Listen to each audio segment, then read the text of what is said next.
Hello and welcome to another episode of AgilityCast. Today we're going to talk about social media and project management and how that all fits in and makes us better because we're using the right tools and the right methodologies. As always, my co-host Rick Morris is here to help me. And with us today is Erika Flora. She's CEO of an IT consulting firm called Beyond 20. She's super smart, and she was recently nominated again as the most influential social media person in PPM. You should follow her on Facebook, Instagram, and Twitter. She's at Erika Flora. And she always has something good to say. So welcome to the show, Erika. Thank you. Glad to be here.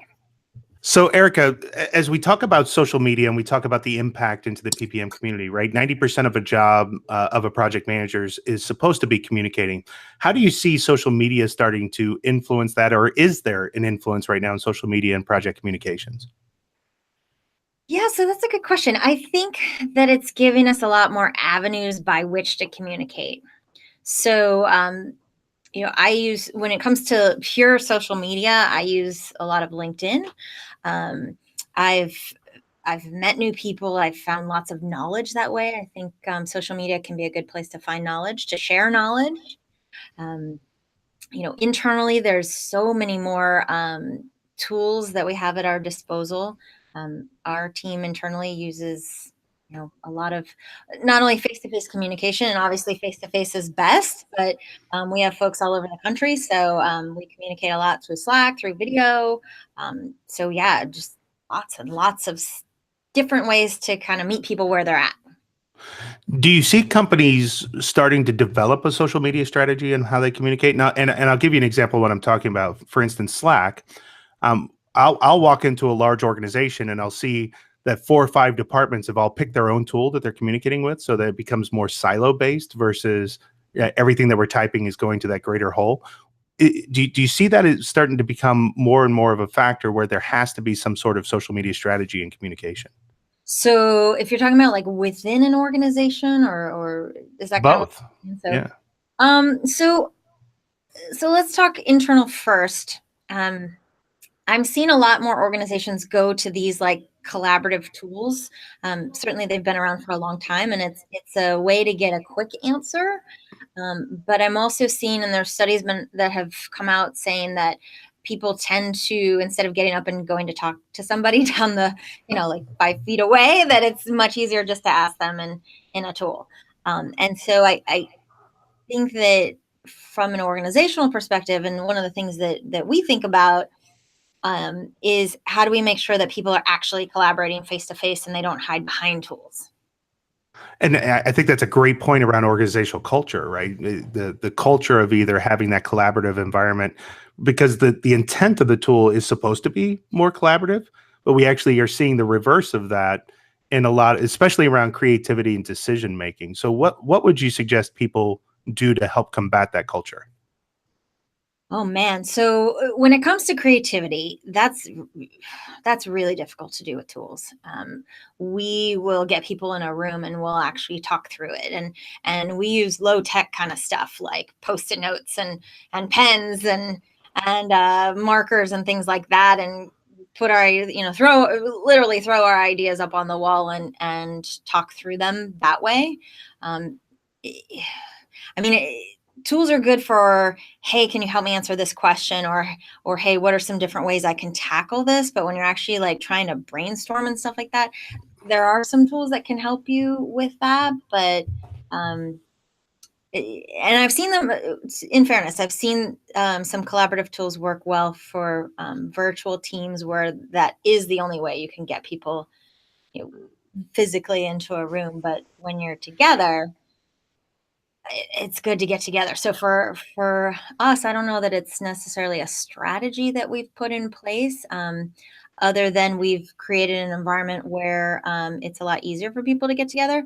A lot of people are hating on the whole open office trend these days. I'm still a fan, as long as you have quiet places people can duck into, because if you can see people, actually see them, I find that I'm more apt to go and talk with them.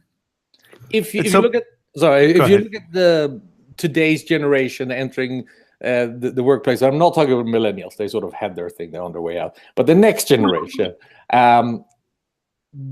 like my daughters, for example, to them, this is social media and collaboration that we talk about as we found something. Look at this, is something they're born with, and so they're going to expect it. Is this a cultural change? Because I know there's also a lot of people my age who do not necessarily enjoy to use collaboration tools, that they rather walk over or email. Email is still the number one collaboration tools among baby boomers and Generation X. So do you think this is going to be a big change when this next generation comes into the workforce? I'm sure there is. I mean, I still like reading books, and nobody reads like real books, right? I like taking notes and writing in my books, and I'm sure there is. We just have to. It's a good question, because a lot of people, I can speak most directly to the people within Beyond 20, because a lot of the folks that actually work here, it's their first job out of college or a couple jobs out of college. And I think they grab onto tools very quickly that are easy to use, that are intuitive. However, the right people want to work in a team. They want to do work that's valuable. And to do that, you've got to be face to face. That's such a great point. Well, final question for you on this. You're very, very intentional in what you do with social media. And again, you've been on these top lists for several years now.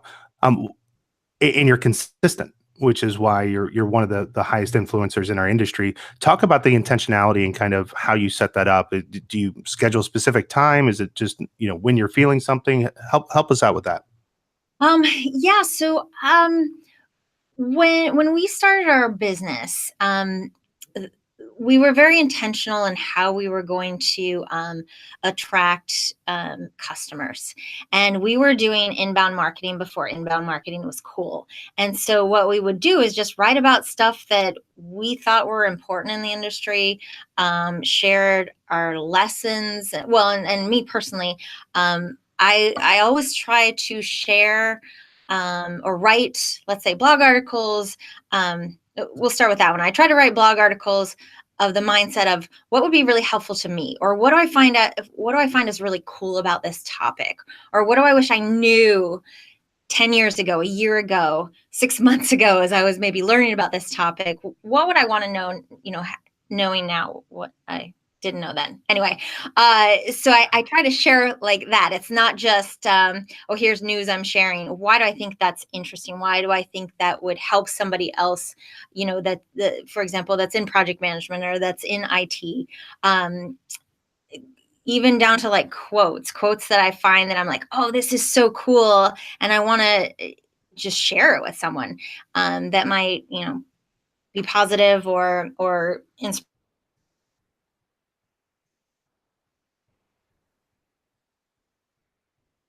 I think she froze. Yep, we lost her. That's all right. Yeah. So she was singing. Oh, there she's back. Okay.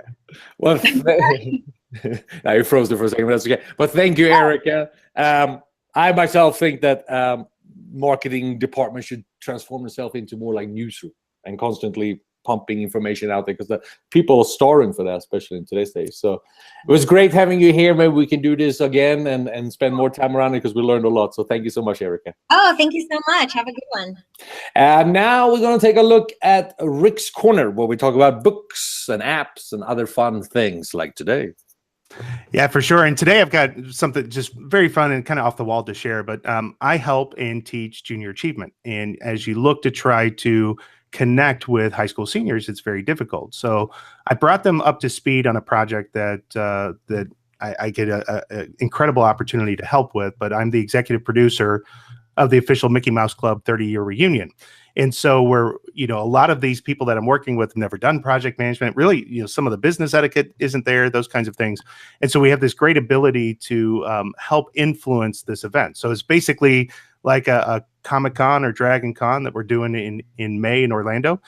But using that as that connection point to these high school seniors, they got really fired up, right? It gave us great ideas, and I was putting them into groups so they could help plan what it would be like. And it's going to be cool because when we actually do the event, which is May 18th and 19th next year in Orlando, it's still within the school year. So I'm going to be able to keep coming back and working with the students and filling them in on that stuff. So that's my corner for this week. What I say, though, is our skill set as project managers translate to, again, my elevator speech is we make people's dreams come true. And so that can apply to anything. So I suggest everybody have a fun side project like this. I don't know if it's how much of a side project it is for me right now, time-wise, but I think it's a lot of fun to do. That is important. And I, my final thoughts, want to once again warn you about machine learning and the evil machines that are the artificial intelligence. It's coming sooner than you think. Earlier we talked about if we don't know how machines learn, and we combine that with quantum computing, which we don't understand how it works. Movies like Transformers and Terminator have clearly pointed out that things are going to go wrong. But I want to be a little bit more serious this time, and I wanted to bring your attention to your next PPM solution, which you, of course, in the RFP are going to talk about. It needs to have AI. It needs to have machine learning. Well, I've learned some of that. I have a friend who works in machine learning. He's a nurse. He's been a nurse for 25 years, and he can barely reboot a computer. But they hired him because only he can teach the computer how to read charts. He's been around doctors and nurses and patients all his life. He knows what terms means and what they use and when they used. The biggest problem he has teaching these computers how to understand charts are the engineers. Guys with engineering degrees who sat among servers and chew chewing gum all their life. You sort of tell him that, no, that is not what it really says. And here's the clash. We are so focused on the infrastructure and the software to teach computers things, we forget that it is not how you teach them, but who teaches them. Imagine if you have really smart professors try to teach 1 or 2 graders how to do simple math. It wouldn't work, nor would I be able to teach a farmer anything. So next time you look at your computers, and next time you look at a software that needs to have artificial intelligence and machine learning, ask yourself not who built it, but who taught that software what it knows. And with that, we're done for today. Thank you again, Erika, for coming. Rick, I'll see you next time. You bet. Thanks.